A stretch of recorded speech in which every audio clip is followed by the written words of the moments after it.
Hi everyone, it's Tanya. I just wanted to show you a little something about increasing expectations. So I'm out on the trail with Squizzy, and something that we talk about when it comes to expectations is obviously when you're building confidence on a horse, you're giving him time, and certainly to cross a crossing like this, like it's not fantastic because it doesn't have water all the way over it. But certainly to cross a crossing like that one that's in front of me, you might allow your horse to sort of have a stop and have a look at it.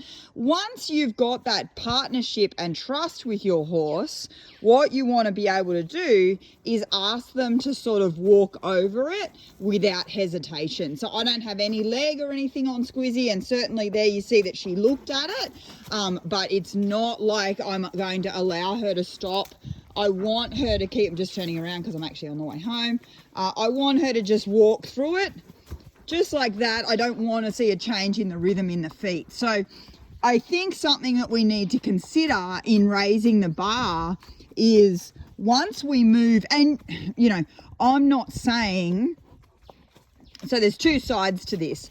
One, I'm not saying that if I took Squizzy on a brand new trail and there was a water crossing that I wouldn't allow her to sort of have a hesitation and have a look at it. So that's number one. Although, that having been said, I wouldn't invest too much time on any like new water crossings and things like that, because my partner horse should have the trust in me that I'm going to point her at things that she's able to negotiate. But as a good partner, I should also be able to say, well, it's new, you know, it's okay for her to have a look at it.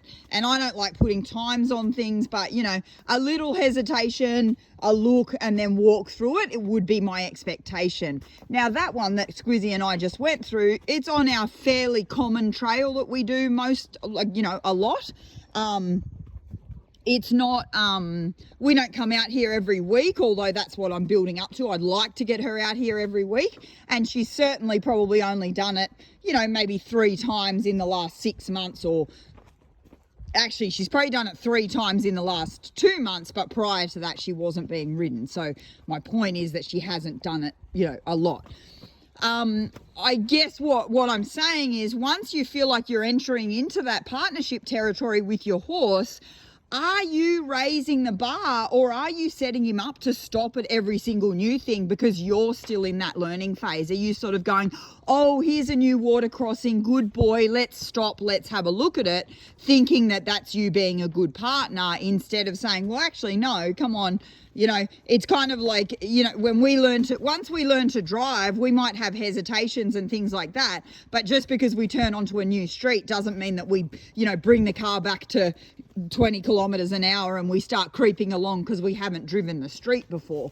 Obviously, we might be cautious when we're driving in a new area, but we're still going to stick to the speed limit. So I hope that makes sense. I just wanted to share that little raising the bar exercise with you in terms of the concept of my expectations on my horse.